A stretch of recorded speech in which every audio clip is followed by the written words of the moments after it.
প্রথম যখন আমি ইন্টারমিডিয়েটে ক্লাস শুরু ভর্তি হই, তো তারপরে আমার পরিবারে একটা সমস্যা হয়েছিল, যার কারণে আমাদের আর্থিকভাবে অনেকটা অসচ্ছল হয়ে পড়ি। তো তখন আগে মানে যে বরিশাল যে মেসে উঠে পড়া শুরু করবো বা ক্লাসে যাব, সেরকম কোনো পরিস্থিতি ছিল না। তো তারপরে তার আগে থেকেই আমি একটা অনলাইন প্ল্যাটফর্মে যুক্ত ছিলাম।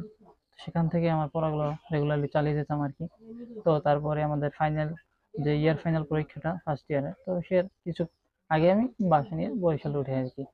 এটাকে আমি মানে ক্লাসও করিনি আর বরিশালও যাইনি আর কি, শুধু এক্সাম দিয়ে চলে আসতাম। আমার সবসময় মনে হয় যে আমার বাবা মা অনেক কষ্ট করতেছে, যদি বাবা মাকে সাহায্য করতে পারি বা বাবা মার কষ্টটাকে দূর করতে পারি, তখনই আমি সার্থক হবো। তো নিজে যতটুকু পারিছি পড়ার ফাঁকে বা যেভাবেই হোক বাবার কাজে সহযোগিতা করেছি, এভাবেই আমি চলেছি আর কি। আলহামদুলিল্লাহ বেশ ভালো লাগতেছে, কারণ ঢাকা মেডিকেল একটা বাংলাদেশের অনন্য শিক্ষা প্রতিষ্ঠান। কারণ এখানে মানে বাংলাদেশের যে টপ মেডিকেল আছে সেটা হচ্ছে ঢাকা মেডিকেল। তো যেখানে সারা দেশের মানুষ যায় চিকিৎসা নিতে, তো সেখানে আমার মতো একজন মানুষ যে শিক্ষা লাভ করা, সেটা সত্যিই খুব আনন্দের। আমি দেখতাম আমার পরিবার খুব অসুস্থ, মানে আমার বাবা মা দুজনই, মা বেশ প্রায় সময় অসুস্থ থাকে। তো সেজন্যই আমি মানে টেস্টের একটু আগে আগে একটু সিদ্ধান্ত নিই যে আমি মেডিকেলেই পড়বো আর কি। বিদেশে শুনতাম যে চিকিৎসার ক্ষেত্রে সবাই কি সমান, সবার জন্য একটি বেড, সবারই বেডগুলো সেম সেম থাকে সবারই। যে আমাদের যেমন যে কোনো মেডিকেলই, সরকারি মেডিকেলে গেলে দেখতাম যে সিরিয়াল সিরিয়াল মানে যারা গরিব তারা যে ফ্লোরের উপরে শুয়ে রয়েছে, বেড পায় না, অনেক কষ্ট করতে হয়, চিকিৎসা ঠিক মতো পায় না, 3 দিন 4 দিন থাকে, অনেক অনাহারে থাকে। তবুও চিকিৎসা মানে কিন্তু বিদেশে সবার জন্য সেরকমই একটা চিকিৎসার ব্যবস্থা রয়েছে। আমিও চাই যে আমাদের বাংলাদেশে সবার জন্য সমান চিকিৎসা থাকুক, যেখানে ধনী গরিবের চিকিৎসা সমান থাকুক, সবাই যে সমান চিকিৎসা পেতে পারে এবং সবাই যে সুখে থাকতে পারে, সেটা আমার প্রত্যাশা।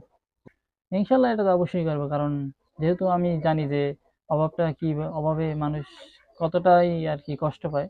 তো সেই কষ্টটা আমি বুঝি আর কি, যেহেতু আমি একটা নিডি পরিবারের থেকেই উঠে এসেছি।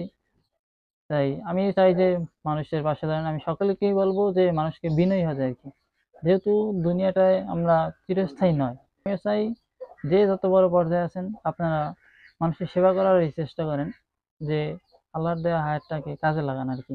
আমাদের যে সহপাঠী আছে মেডিকেলে পড়ে, আমরা চাই যে আমরা একটা সুন্দর বাংলাদেশ করবো, যেখানে যেখানে চিকিৎসায় কোনো ধনী গরিবের ভেদাভেদ থাকবে না। প্রথমে একটা বিষয় দেখেন, বাংলাদেশ কিন্তু যেই পরিমাণ ডাক্তার প্রয়োজন সেই পরিমাণ ডাক্তার কিন্তু আছে, এটা আমি বিশ্বাস করি। কারণ প্রতি বছর 5,400 পরিমাণ শিক্ষার্থী যুক্ত হয়, 5,400 ডাক্তার নতুন বের হয়। তো সেই হিসেবে কিন্তু এখন প্রত্যেকটা হাসপাতালেই ডাক্তার আছে, কিন্তু তারা ঠিকভাবে হাসপাতাল থাকছে না, তারা হয়তো একটা প্রাইভেট চেম্বারে তারা রোগী দেখছে। তাদের তারা এটা করছে না, কারণ এটা সরকারিভাবে, সরকারেরও কোনো মানে কোনো তৎপরতা নাই যে আমাদের হাসপাতালে কিরকম কি করা হচ্ছে, এরকম কোনো তৎপরতা নাই, সেজন্যই তারা সুযোগটা পেয়েছে। আমার মতে এটা করা উচিত না, কারণ তারাও সবাই, চিকিৎসা একটা মৌলিক অধিকার, তো এটা সবারই পাওয়া উচিত আর কি। এটা নিশ্চিত করতে হবে সর্বপর্যায়ে।